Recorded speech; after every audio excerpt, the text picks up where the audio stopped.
What's up? Tyler from Plugged On. I'm here with an album review. This time we're going to talk about the new album from Carnifex titled World War X. This is their 7th album that followed to 2016's Slow Death. This came out on Nuclear Blast Records on August 2nd, so I'm a little late on this one, but I do want to get around to it. I like Carnifex a lot. Die Without Hope, when they came back in 2014 after a little bit of a hiatus. Who knows? I guess technically only 3 years in between releases, but they came back with a vengeance, and they just delivered one of my favorite deathcore records. And Slow Death was also really good. I do like some of their earlier stuff. You know, there's some bangers off of Hell Chose Me, in Until I Feel Nothing, and albums like that. But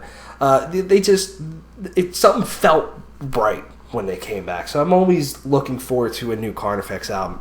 And I'll say I like this album. I don't like it as much as their last two, but this album took a long time to grow on me. I mean, I've probably listened to this album 4 or 5 times. It's part of the reason why I haven't gotten around to do this review quite yet, because I'm like, man, it's just something about it just was not clicking with me immediately. It's just, I would just lose myself in ways that it just was not holding my attention span, sort of thing.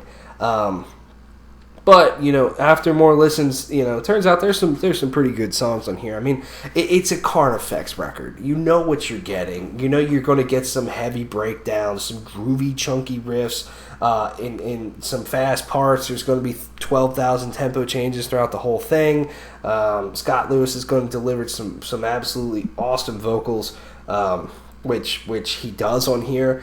And you know, but you're also going to get some different elements. I mean, you're going to get some more death metal sort of things in there, even some black metal sort of inspired guitar work at times. And, you know, I like that they've been incorporating a lot of that. I think it keeps them interesting, because before their music just felt overly formulaic. Which is, I think, is part of the reason why they kind of took a break, and then they came back and they're like, you know, we can still be us, but let's throw some different stuff in here, and I think it's been working out really well for them. But anyways, getting into this, they open up with the title track World War X, which is a good song. I mean, man, there's 2 incredibly crushing breakdowns in this song that I really like a lot. And I mean, there's some cool riffs on it. It's definitely a catchy song on the vocal side as well. Visions of the End, I love the punch to the fucking face that song has when it starts, and then the middle section when it gets real thrashy and real fast. I like that a lot. This Infernal Darkness probably has one of my favorite choruses throughout this whole album. I like when Carnifex does that sort of stuff. I mean, they've kind of had... I feel like they've used that sort of vocal pattern a lot, but still, it is a good song all around. And you know, I like the riff that comes right after the chorus. Everything really flows well. Eye of the Executioner is a good one. Good thrashy one.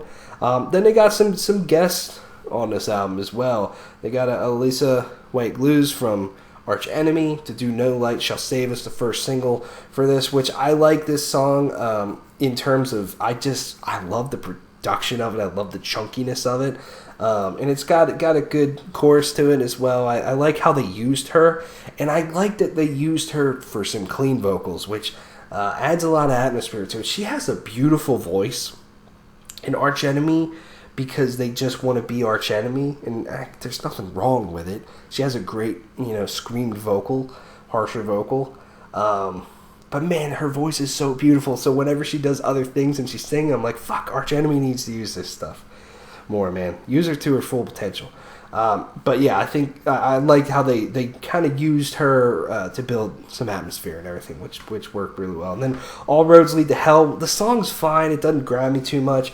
But they get Angel Vivaldi on it, and he's a guitar virtuoso. Delivers some shredding on there. But that's another thing about Carnifex is they have great guitar solos. They have had over the past few albums just fucking awesome stuff. In Brushed by the Wings of Demons is a good one, with some great guitar solos. They just nail that stuff. Jordan Lockery, their lead guitar player, very talented dude. The other songs they're fine. to me. Like, overall, it's a fine album. There's moments, there's songs that I like, but it just does not have the bangers that the last two that had. And even the songs that I would say are the standout, just awesome songs, just, to me, just don't pop as much as their last two albums. That's my only thing with it, even after listening to it. After having it grow on me a little bit, that's just kind of where it's at. 8 out of 10. Thanks for watching. Let me know what you think. See you guys later.